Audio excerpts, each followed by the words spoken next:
জয় হনুমান। আপনার পুত্রের মুখে রাম নাম শুনে আজ আমার জীবন ধন্য হলো মহারাজ। সবাই তাদের নাম দিয়েছেন, কিন্তু যুবরাজ তো কারোর নামই পছন্দ করলেন না। বালি আর সুগ্রীব, তোমরাও তোমাদের পছন্দের নামগুলো লিখে যুবরাজের কাছে দাও। কাঞ্চনা, মরকট,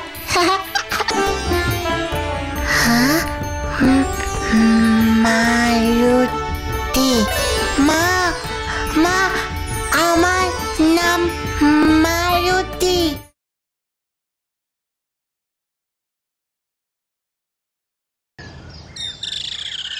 অঞ্জনা, অঞ্জনা, অঞ্জনা, অঞ্জনা।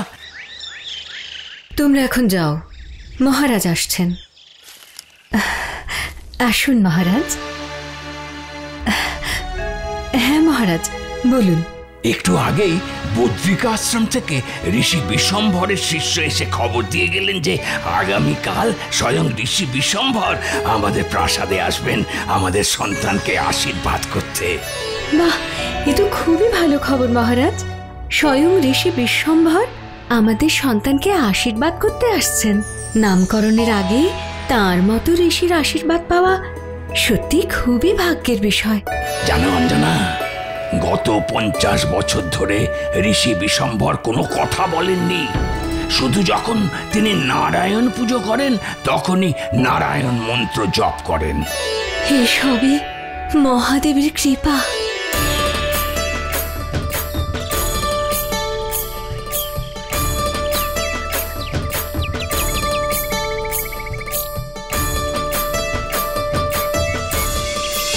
অঞ্জনা, অঞ্জনা, ঋষি বিশ্বম্ভর এক্ষুনি আসবেন, তার সমস্ত আয়োজন সম্পূর্ণ হয়েছে তো? আপনি কিচ্ছু চিন্তা করবেন না মহারাজ, আমি সমস্ত আয়োজন সম্পূর্ণ করে রেখেছি। বেশ বেশ, আমি চিন্তা মুক্ত হলাম। মহারাজ, ঋষি বিশ্বম্ভর এবং তার শিষ্যগণ এসে গেছেন। হ্যাঁ, চলো চলো, এসো রানী। আমাদের প্রণাম গ্রহণ করুন ঋষিবর। আমরা নারায়ণ পুজোর জন্য বদ্রিকা আশ্রমের উদ্দেশ্যে রওনা দিয়েছি মহারাজ। তাই যাবার পথে আপনার পুত্রকে আশীর্বাদ করার জন্য ঋষি বিশ্বম্ভর এসেছেন। এ তো খুবই ভাগ্যের বিষয়। ঋষি বিশ্বম্ভর আমাদের পুত্রকে আশীর্বাদ করতে এসেছেন। নমো ব্রহ্মণ্য দেবায় গো ব্রহ্মণ হিতায় চ জগদ্ধিতায় শ্রীকৃষ্ণায় গোবিন্দায় নমো নমঃ। রাম, রাম, রাম। রাম নয় পুত্র, বলো নারায়ণ, নারায়ণ। রাম, রাম, রাম।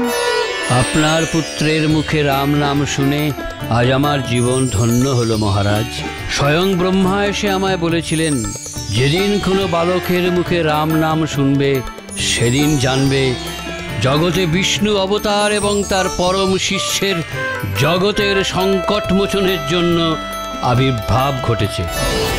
ওং প্রজাপতয়ে নমঃ, ওং ব্রহ্মায় নমঃ, ওং প্রজাপতয়ে নমঃ।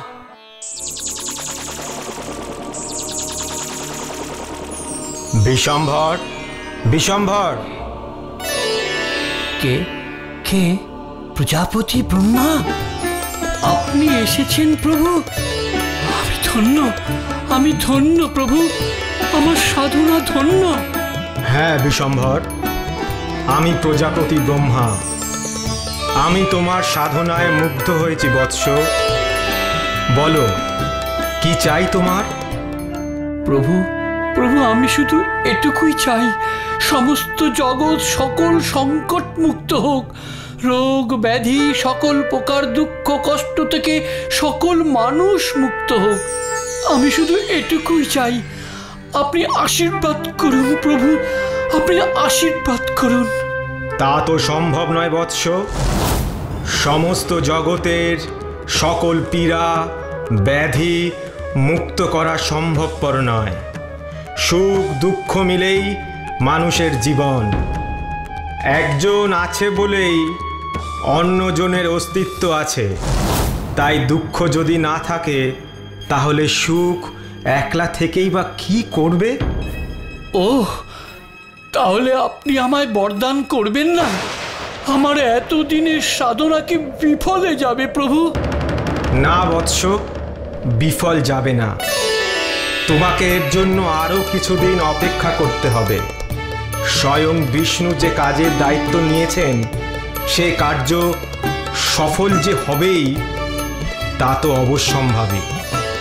মানে স্বয়ং বিষ্ণু কোনো কাজের দায়িত্ব নিয়েছেন?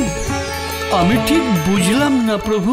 খুব শীঘ্রই বিষ্ণুদেব নর অবতার রূপে পৃথিবীতে আসবেন, আর তার সহচর হিসাবে মহাদেবের আশীর্বাদ প্রাপ্ত সংকটমোচন অবতারও ধরিত্রীতে প্রকট হবেন এই জগৎকে পাপ আর সংকট থেকে মুক্ত করার জন্য। আমি শুনে ধন্য হলাম, কিন্তু প্রভু তারা যে পৃথিবীতে এসেছেন বুঝবো কিভাবে?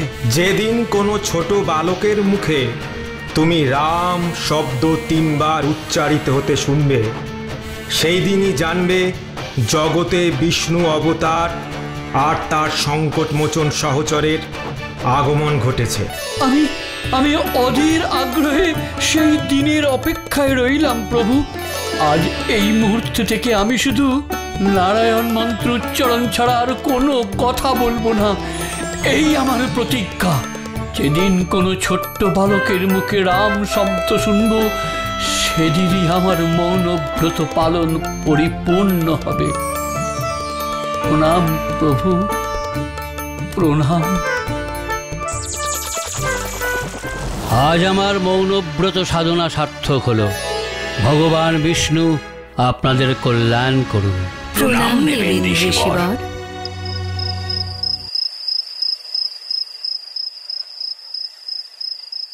আজ ঋষিবরের কথায় আমার খুব চিন্তা হচ্ছে মহারাজ। কেন অঞ্জনা, চিন্তার কি হলো? জন্ম থেকেই নানান ঘটনায় আমাদের পুত্র এমনিতেই সকলের চোখে পড়ছে বারবার। তারপর আজ যখন ঋষি বিশম্ভর বললেন যে জগতের সংকট মোচনের অবতার এসেছেন, তখন খুব চিন্তা হলো আমার। আমাদের পুত্র জগতের সংকট কিভাবে মোচন করবে?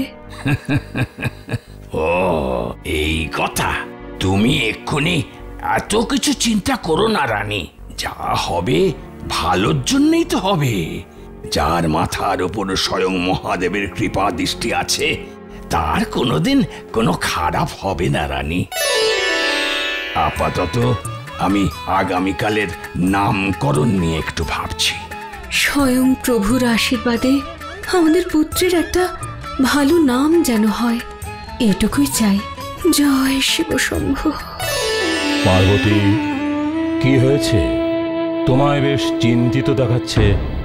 হ্যাঁ প্রভু, একটা বিশেষ কারণে আমি বেশ চিন্তিত। কি কারণ আমায় বলো। প্রভু, যে বালকের মাথার ওপর জন্ম থেকেই আপনার আশীর্বাদ আছে, জন্মলগ্ন থেকেই যে দৈবিক শক্তিতে পরিপূর্ণ, তার নামের মধ্যেও সেই শক্তির প্রকাশ থাকা আবশ্যক। হ্যাঁ, সে তো অবশ্যই, কিন্তু তাতে চিন্তার কি হলো? ভাবছি কেশরী আর অঞ্জনার পুত্রের নামকরণ যদি সঠিকভাবে সম্পন্ন না হয়, যদি ওর নামের মাহাত্ম্য সঠিকভাবে ওর চরিত্রকে প্রকাশ না করে, তাহলে। ও এই বিষয়ে এত ভাবনার কিছু নেই পার্বতী। তুমি শুধু অপেক্ষা করো, জানবে সব ভালো কার্যই পূর্ব নির্ধারিত। যা হবে সব ভালোই হবে। হ্যাঁ প্রভু, আপনি যখন বলেছেন তখন আমি নিশ্চিন্ত হলাম।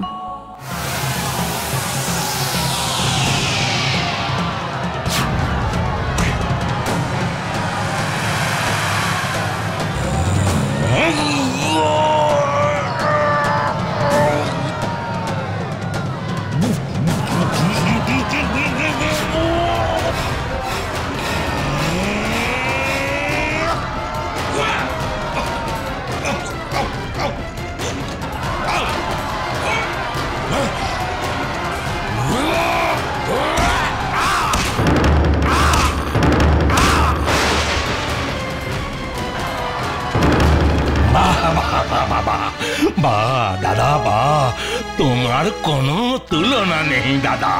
একটু ভুল বললে ভাই, আমি অতুলনীয় নই, আমার তুলনা আমি নিজে।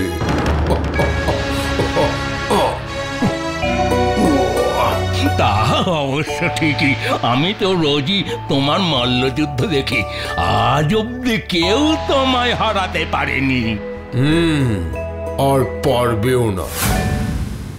তা বলো, এত সকাল সকাল এখানে কি করছো, আর এসব কিসের জন্য? তুমি কি আমার মল্লযুদ্ধের এই নিশ্চিত জয়কে উদযাপন করতে এসেছো সুগ্রীব? প্রস্তাবটা কিন্তু মন্দ নয়, সে নয় হবে একদিন, কিন্তু আজ এই মিষ্টি আমি আনিনি, উনি এই মিষ্টি নিয়ে এসেছেন। বানররাজ কেশরীর দূত হিসেবে এখানে এসেছেন। কর দূত? বানররাজ কেশরীর দূত হয়ে। কি হচ্ছে তখন? যে রাজ্যে গর্ভস্থ সন্তানের মৃত্যু শোকে রাজার সকল রাজ্যবাসীর শোকে পাথর হয়ে যাওয়া উচিত ছিল, সেই রাজ্যের রাজা নাকি প্রতিবেশী রাজ্যে দূতের হাতে মিষ্টি পাঠাচ্ছে। তোমার আবার কি হলো দাদা? না, কিচ্ছু না। তো বানররাজ কেশরী এই মিষ্টির সাথে সাথে আমাদের কাছে কি বার্তা পাঠালেন সুগ্রীব? তুমি কি কিছু জানো? হ্যাঁ দাদা, জানি বই কি। গতকাল বানররাজ কেশরী আর মাতা অঞ্জনার কোল আলো করে এক পুত্র সন্তানের জন্ম হয়েছে। জন্ম হয়েছে? সন্তানের জন্ম হয়েছে? না না না, কিন্তু তা কি করে সম্ভব? এ যে অসম্ভব। দাদা কি হলো তোমার? এত ভালো একটা খবরে এমন বিচলিত হচ্ছ কেন? না না, কিছু না, কিছু না। বানররাজকে বলবেন আমি খুব শীঘ্রই তার রাজ্যে যাব, আর বাচ্চাটাকেও দেখে আসবো। অঞ্জনা, তাড়াতাড়ি এসো। হ্যাঁ মহারাজ, আসছে। অঞ্জনা, অঞ্জনা, সবাই রাজপ্রাসাদে আমাদের জন্য অপেক্ষা করছেন। চলো চলো, নামকরণের উপযুক্ত সময় প্রায় চলে এসেছে। উষাকালের প্রথম প্রহর হলো নামকরণের উপযুক্ত সময়। চলো চলো রানী, আর দেরি করো না। হ্যাঁ চলুন মহারাজ, আমরা তৈরি। জয় রাজা কেশরী, জয় জয় রানী অঞ্জনার, জয় জয় কেশরী নন্দনের, জয়। রাজসভায় আগত সকল গুণীজনকে আমার সাদর অভিনন্দন। আজ আমাদের কেশরী নন্দনের পুণ্য নামকরণ তিথি। সেই উপলক্ষে আমাদের কেশরী বংশের প্রথা অনুযায়ী রাজকুমার নিজেই তার নাম নির্বাচন করবেন। তাই আর বিলম্ব না করে আপনারা কক্ষমধ্যে উপস্থিত তাম্রকুণ্ডে নিজ নিজ পছন্দ করা নাম ভূর্জপত্রে লিখে রেখে দিন। রাজকুমার প্রত্যেকের নাম আপনাদের সম্মুখে পড়বেন। যার নাম তার পছন্দ হবে সেই নাম লেখা ভূর্জপত্র তিনি রূপোর পাত্রটিতে রাখবেন, আর বাকি পত্রগুলো অন্য পাত্রে রেখে দেবেন। গুরু বৃহস্পতির কথা মতো সবাই নিজ নিজ নাম লিখে তাম্রপাত্রে রেখে দেয় এবং কেশরী নন্দন এক এক করে সেই নাম পড়তে থাকেন।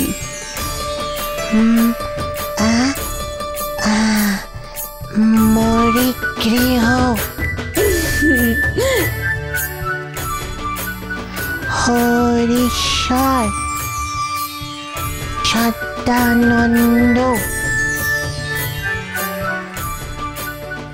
মহারাজ, আমরা এখানে যারা আছি সবাই তাদের নাম দিয়েছেন, কিন্তু যুবরাজ তো কারোর নামই পছন্দ করলেন না। এখন শুধু বালি আর সুগ্রীবই বাকি আছেন। এখন তারা যদি এসে তাদের নামগুলি বলেন তাহলেই কার্য সম্পন্ন হয়। বালি আর সুগ্রীব, তোমরাও তোমাদের পছন্দের নামগুলো লিখে যুবরাজের কাছে দাও। নিশ্চয়ই মহারাজ, এমন নাম রেখেছি যা আপনার পুত্রের জন্য একদম উপযুক্ত। মোরকট। কি হলো দাদা? চুপ করে বসে কি ভাবছো আর হাসছো? না না, কিছু না, কিছু না। চলো আমরাও আমাদের পছন্দের নাম রাজপুত্রকে দিয়ে দিই।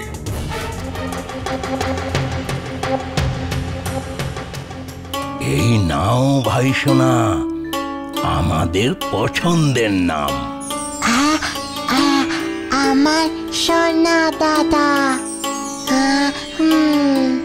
কি হলো সুগ্রীব? রাজকার্যে দেরি হয়ে যাচ্ছে তো, তাড়াতাড়ি তোমার নামটা তাম্রকুণ্ডে ফেলে দাও। দাদা,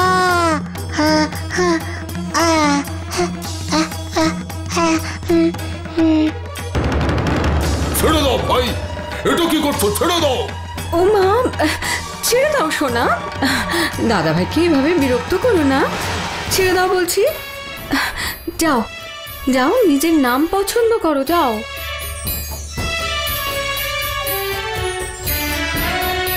কাঞ্চনা মরকট।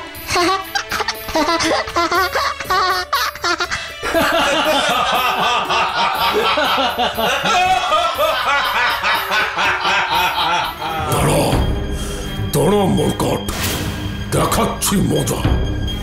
আজ ছেড়ে দিলাম, অন্যদিন এর প্রতিশোধ আমি নেবই।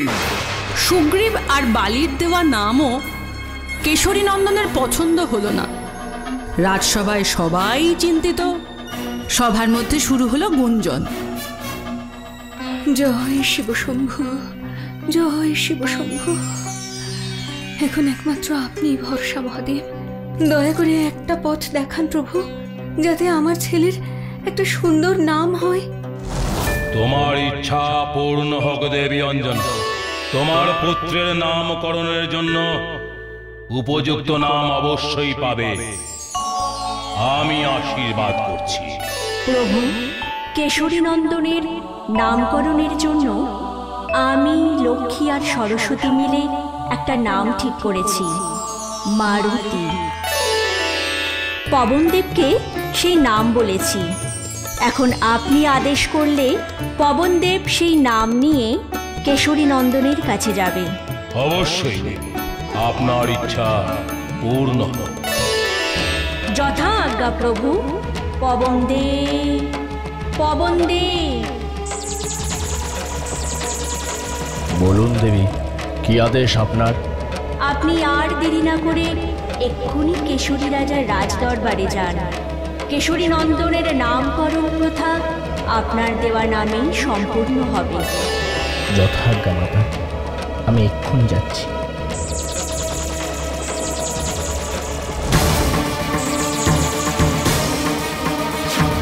রাজা কেশরী এবং দেবী অঞ্জনাকে আমার প্রণাম। আপনার পুত্রর নামকরণ প্রথা চলছে শুনলাম, তাই একটি নাম আমিও প্রস্তাব করতে চাই। যদি আপনারা অনুমতি দেন আমার নামটা প্রস্তাব করি। এ তো অতি উত্তম সংবাদ। স্বয়ং পবনদেব এসেছেন আমাদের পুত্রের নাম দিতে। এর চেয়ে উত্তম আর কি হতে পারে? কেশরী নন্দন, এই হলো আমার পছন্দের নাম।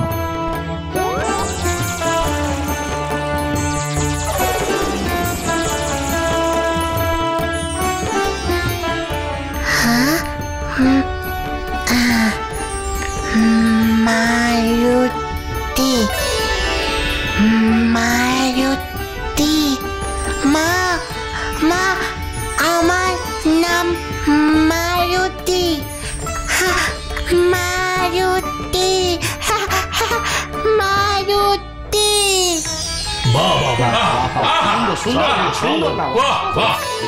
পবনদেবীর কাছে আমার শত কোটি প্রণাম। আপনি না এলে হয়তো আমাদের পুত্রের নামকরণ প্রথা সম্পূর্ণ হতো না। আপনার দেয়া নামটি ও পছন্দ করেছে। এর চেয়ে ভালো আর কি হতে পারে? আপনার ছেলের নাম স্বয়ং দেবী পার্বতী, দেবী লক্ষ্মী এবং দেবী সরস্বতী তিনজনে মিলে ঠিক করেছেন। তিন দেবীর শক্তি লুকিয়ে আছে মারুতি শব্দের ভেতর। আমি শুধু নামের বাহক মাত্র। জয়ে শিব শম্ভু, জয়ে দেবী পার্বতী, জয়ে দেবী লক্ষ্মী, জয়ে দেবী সরস্বতী। আপনাদের সকলকে জানাই আমার শত কোটি প্রণাম। এইরকম ঘটনাবহুল ভাবেই সম্পন্ন হয় কেশরী নন্দনের নামকরণ পর্ব। যে ছেলের এমন শক্তি, এমন ক্ষমতা, তার নামও যে স্বর্গ থেকে আলাদাভাবে হবে সেটাই তো স্বাভাবিক, তাই না? জয় হনুমান। এমন সব ভিডিও দেখতে হলে এক্ষুনি সাবস্ক্রাইব করুন Animetrics digital. Bell icon click করতে ভুলবেন না কিন্তু।